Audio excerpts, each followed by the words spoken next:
তাকে যদি বলি যে তুমি কোরআন ও সুন্নাহ মানো কি মানো না, সে কি বলবে? যদি বলে মানি না, বিশাল ব্যাপার, ইসলাম থেকে খারেজ হয়ে যাবে। একজন মুসলমান, আমি যদি তাকে বলি তুমি আল্লাহর নবীকে নেতা মানো কি মানো না, সে কি বলবে? যদি বলে মানি না, মারাত্মক মারাত্মক। দেখেন, আমাদের মধ্যে অনেক প্রশ্ন আছে, এর মধ্যে একটা বড় প্রশ্ন, হুজুর আমি আওয়ামী লীগ করি, আমি বিএনপি করি, আমি জাতীয় পার্টি করি, আমি কি মুসলমান না? এটা ব্যাপার আছে কি নেই? ধুমকি দিয়া বলে হ্যাঁ আমরা কি মুসলমান না, আমরা নামাজ পড়ি, রোজা রাখি, আওয়ামী লীগ করলে কী হয়েছে, বিএনপি করলে কী হয়েছে, জাতীয় পার্টি কী হয়েছে, আমি কি মুসলমান না? একটা প্রশ্ন আছে কি নেই? আচ্ছা বলেন তো, অনেক মুসলমানে মদ পান করে না, সুদ খায় না, ঘুষ খায় না, আমি কি বলবো এটা ইসলামের কাজ? হ্যাঁ, আমি বলবো ভাই যদিও তুই মুসলমান কিন্তু তোমার এই কাজটা ইসলামের কাজ না। তোমার মদ পান করাটা এটা ইসলামের কাজ না। তুমি মুসলমান, তোমার সুদ খাওয়াটা এটা ইসলামের কাজ না। তোমার বেবিচারে লিপ্ত হওয়া এটা ইসলামের কাজ না, এটা ইসলামের কাজ না। আমি একজন বিএনপির ভাইকে বলবো, জাতীয় পার্টির ভাইকে বলবো, একজন আওয়ামী লীগের ভাইকে বলবো, যদি তুমি মুসলমান কিন্তু তোমার কাজটা ইসলামী কাজ না, তোমার কাজটা বলে কেন? প্রত্যেকটা দল একটা নীতি আদর্শ আছে। বিএনপি কি বলে? আমরা ডেমোক্রেসি চাই, গণতন্ত্র চাই, বলে কি বলে না? আওয়ামী লীগ কি বলে? আমরা সেকুলারিজম চাই, ধর্মনিরপেক্ষবাদ চাই। এগুলি সবই একটা আদর্শ। আমরা কি বলি? আমরা ইসলাম চাই। দেখছেন, কেউ চায় গণতন্ত্র, কেউ চায় ধর্মনিরপেক্ষ, কেউ চায়। এখন আপনি কোথায় যাবেন? গণতন্ত্রে যাবেন? আপনি কি ধর্মনিরপেক্ষবাদে যাবেন না ইসলামে যাবেন? এই ডিসাইড আপনাকে করতে হবে, এই সিদ্ধান্ত আপনাকে নিতে হবে। ক্লিয়ার কার কথা? এগুলো সবগুলি আদর্শ, একটা নীতি। আমরা অনেকেই বুঝি না। আমরা মনে করি এমপি সাহেবের কাজ খেলে রাস্তা করা, ঘাট করা, পোল করা, ব্রিজ করা। এমপি সাহেবের কাজ কি শুধু রাস্তাঘাট ব্রিজ করা?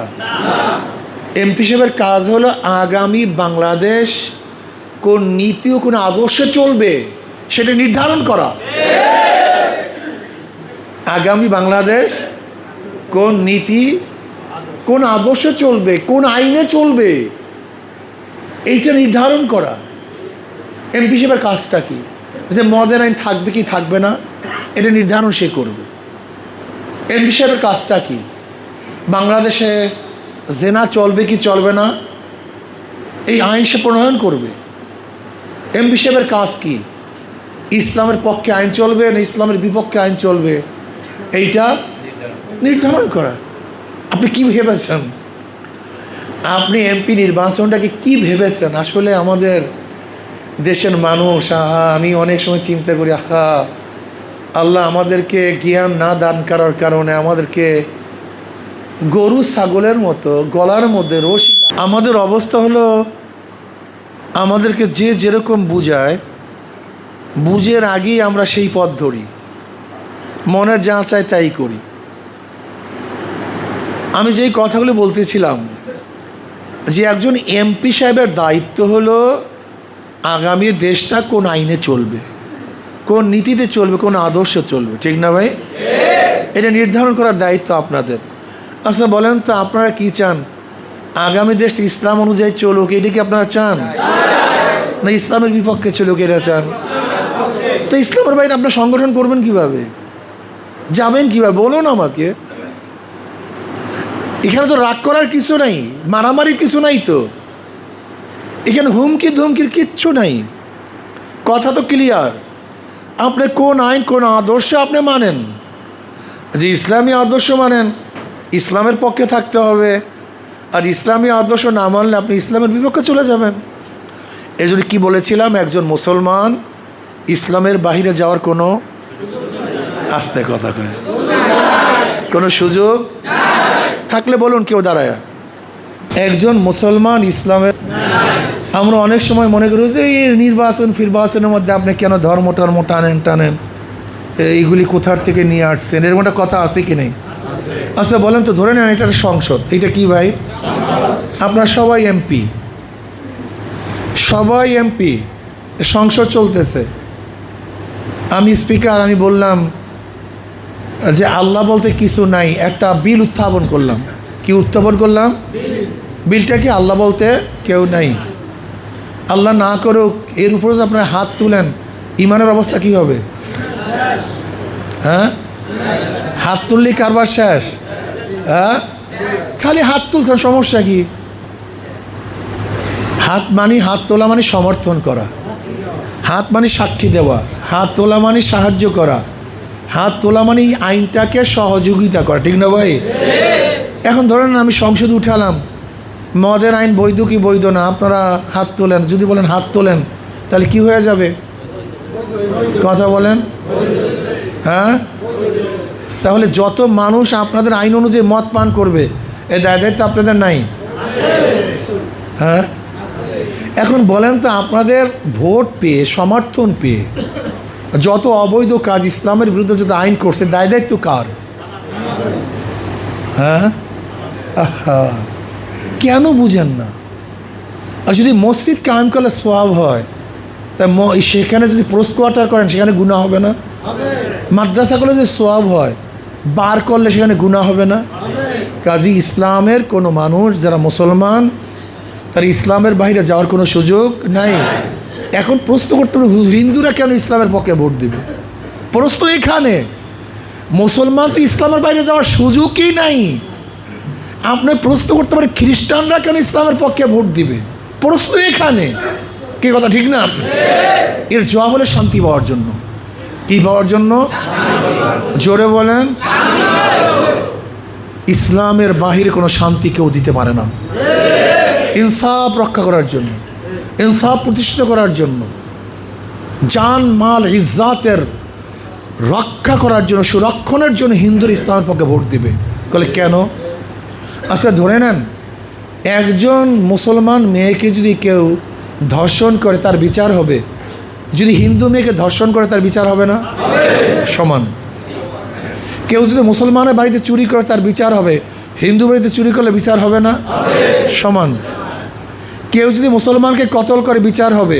কেউ হিন্দুকে যদি কতল করে, বিচার হবে না? সমান। কি বুঝলেন? অর্থাৎ ওই ব্যক্তির জান মালের নিরাপত্তার জন্য সে ইসলামকে ভোট দিবে, জান মালের হেফাজতের জন্য, ব্যবসা নিরাপত্তার জন্য, তার মেয়ের ইজ্জাতকে রক্ষা করার জন্য, তার ঘরকে, ব্যবসাকে চাঁদা মুক্ত রাখার জন্য ইসলামের পক্ষে ভোট দিবে। কথা ক্লিয়ার? ইসলামের বাইরে মুসলমান যাওয়ার সুযোগ নাই। খ্রিস্টান, বৌদ্ধ যারা মুসলমান না, তার ইসলামের পক্ষে ভোট দিবে শান্তি পাওয়ার জন্য, মুক্তি পাওয়ার জন্য, নিরাপত্তা লাভ করার জন্য। ক্লিয়ার কথা? এখন আসুন, ইসলামের বিপক্ষের শক্তি ওদের আদর্শ বাস্তবায়নের জন্য জীবন দেয়। যেমন আবু জেহেলের গোষ্ঠী, আবু জেহেলের জন্য জীবন দেয় নাই? 70টা মরছে খালি বদরে, 70টা মরিয়া গেছে একেবারে ডাইরেক্ট। 70 জন অ্যারেস্ট হয়েছে। খোদ আবু জেহেল নিজে মরিয়া গেছে হককে প্রতিষ্ঠা করার জন্য, ঠিক না ভাই? কি কথা বলেন না কেন? হককে প্রতিষ্ঠিত করার জন্য না। আবার নবী আলাইহিস সালাতের পক্ষের কেউ শহীদ হন নাই বাতিলকে প্রতিষ্ঠিত করার জন্য। তার মানে হকের পক্ষেও লোক থাকবে, বাতিলের পক্ষেও লোক থাকবে, থাকবেই থাকবে। ফরিক দুইটা, উলাইকে হিজবুল্লাহ, উলাইকে হিজবুশ শয়তান। একটা আল্লাহর, একটা শয়তান, এ থাকবে।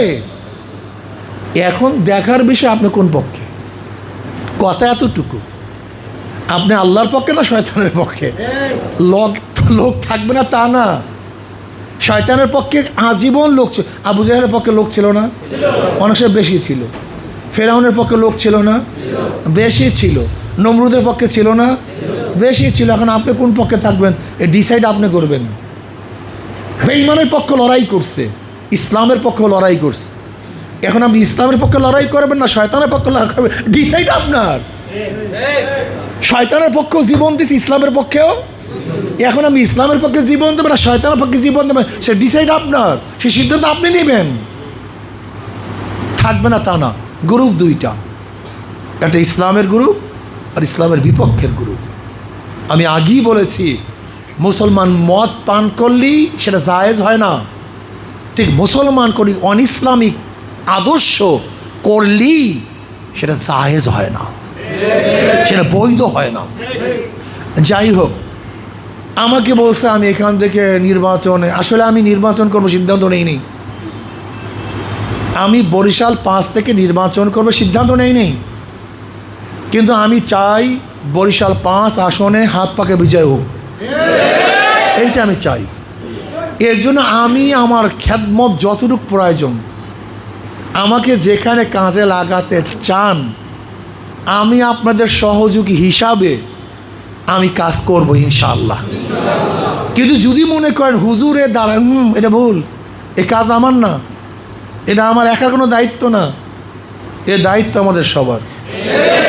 ইসলাম কি আমার, আমার বাবার, আমার দাদার, এটা আমার সবার।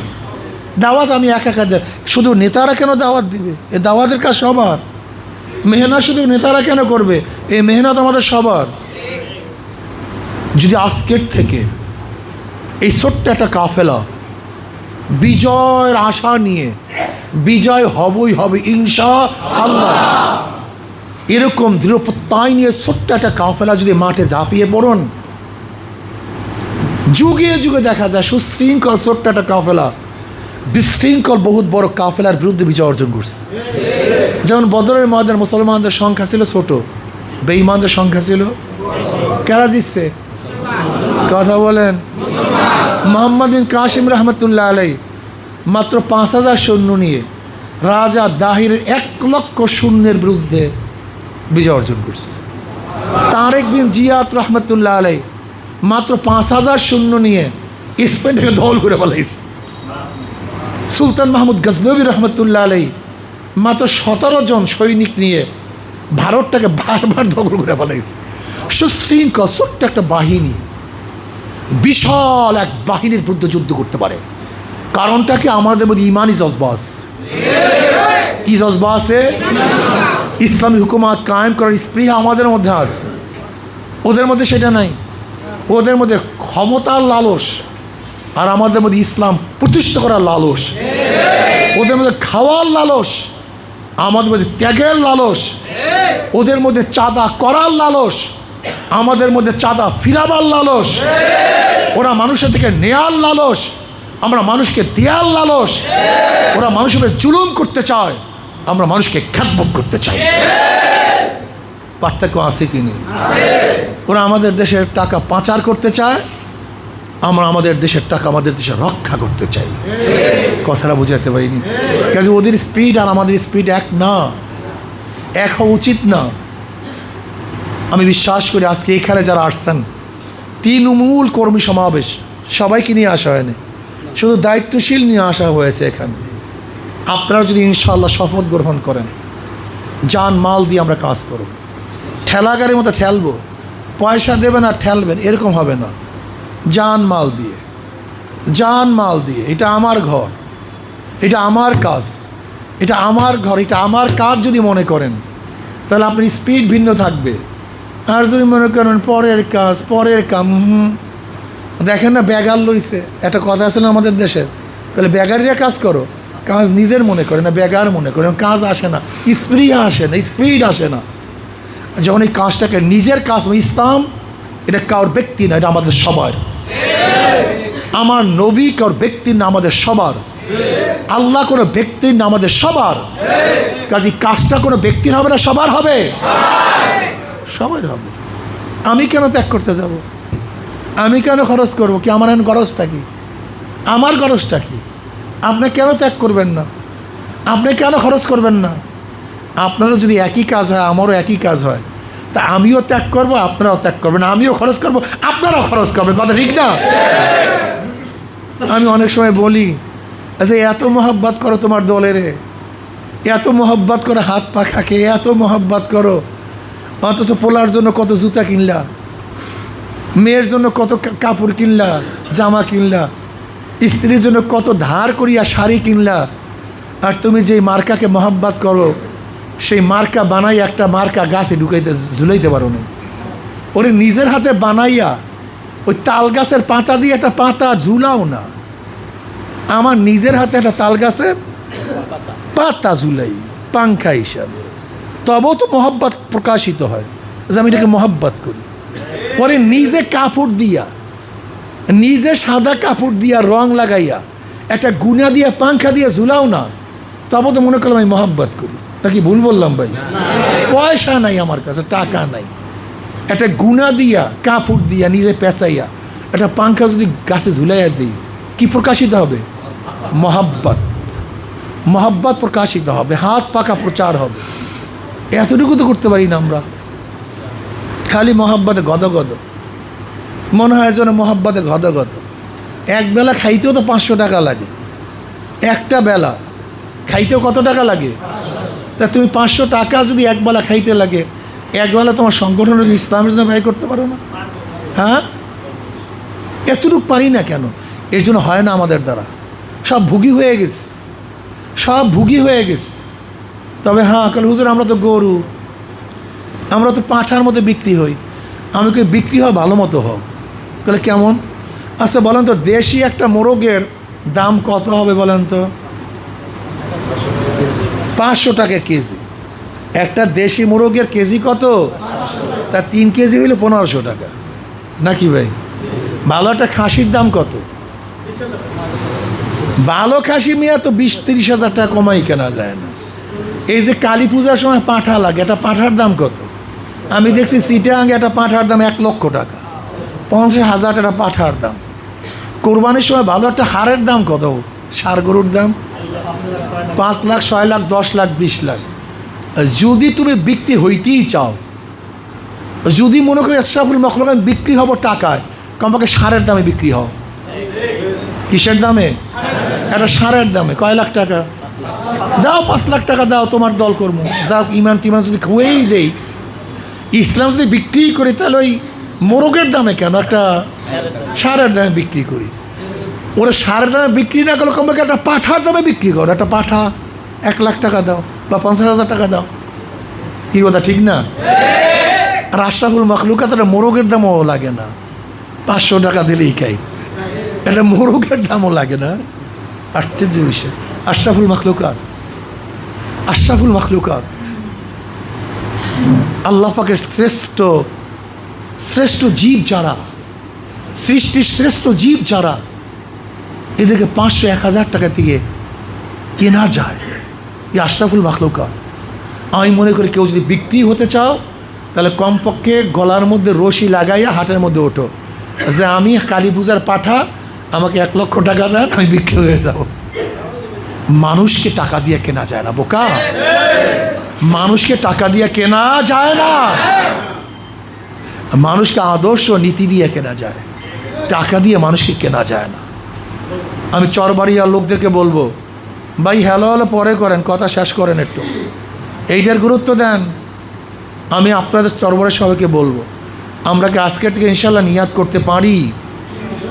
আজকের থেকে নিয়াত করতে পারি। আজকে হলো নভেম্বরের, কথা বলেন, যদি মার্চে নির্বাচন হয়, মাঝখানে ডিসেম্বর, জানুয়ারি, 80 দিনও নাই, 80 দিন সময়ও নাই। এই কয়টা দিন, হ্যাঁ মিয়া, নিজের ব্যক্তি ইসলামের জন্য, নিজের ব্যক্তি ইসলামের জন্য, নিজের ব্যক্তি ইসলামের জন্য একটা মানুষ 1 চিল্লা দেয়। কয় চিল্লা? 3 চিল্লা দেওয়ার লোক নাই, 1 সাল্লা কাবার লোক নাই, জীবন চিল্লা দেওয়ার লোক নাই। যদি ব্যক্তি ইসলামের জন্য একজন মানুষ 1 মাস চিল্লা দিতে পারে, 3 মাস চিল্লা দিতে পারে, তাহলে ইসলামের জন্য ব্যক্তি চিল্লাও এবং সমাজকে পরিবর্তন করার জন্য ব্যক্তি চিল্লার দরকার আছে কি নাই? আপনি কি বুঝছেন? যদি ব্যক্তিকে সংশোধন করার জন্য একটা ব্যক্তি 3 মাস চিল্লা দিতে পারে, ঘর বাড়ি ছাড়তে পারে, তা আল্লাহর জমিন আল্লাহর হুকুমতকে কায়েম করার জন্য, আল্লাহর জমিন আল্লাহর হুকুমতকে কায়েম করার জন্য, খোদাদ্রোহীকে দেশ থেকে উৎখাত করার জন্য, গরিব দুঃখী মেহনত মানুষের অধিকারকে প্রতিষ্ঠিত করার জন্য, চাঁদাবাজি গুন্ডা মুক্ত এক দেশ গড়ার জন্য এ দেশকে সংরক্ষণ করার জন্য 12টা ঘন্টা সময় দিতে পারি না, 8টা ঘন্টা সময় দিতে পারি না, মাত্র 4টা ঘন্টা অক্ষ করতে পারি না। তা কি হবে আমাদের দ্বারা? হবেটা কি বলেন তো? হবেটা কি? কিচ্ছু হবে না। আজকে থেকে নিয়াত করেন ইনশাআল্লাহ 24 ঘন্টা সময়ের মধ্যে আমি 12 ঘন্টা 8 ঘন্টা কমপক্ষে 4টা ঘন্টা সময় আল্লাহর জমিনে আল্লাহর হুকুমতকে কায়েম করার জন্য, এই হাত পাখাকে বিজয় করার জন্য আমি 12 ঘন্টা 8 ঘন্টা কমপক্ষে 4টা ঘন্টা সময় ইনশাআল্লাহ দেব, লাগাবো। সবাই রাজি আছেন ইনশাআল্লাহ? কে কে রাজি আছেন? 2 হাত করে নারায় তাকবীর। হাত আসতে উঠছে কেন? দৌড়া আল্লাহু আকবার। আলহামদুলিল্লাহ, আলহামদুলিল্লাহ। আমরা সবাই চেষ্টা করব 2টা ঘন্টা 4টা ঘন্টা একটু সময় ব্যয় করি। আর যেই জিনিসের পিছনে ত্যাগ নাই, ওই জিনিসের মহব্বত নাই, কিছু অর্থ খরচ করিয়েন। যে যা পারেন, যদি চা খাওয়ার 5 কাপ চা খাওয়ার অভ্যাস থাকে, 2 কাপ কম খাইয়েন। ওই 2 কাপ চার দাম ইসলামের পথে লাগাবার চেষ্টা করিয়েন।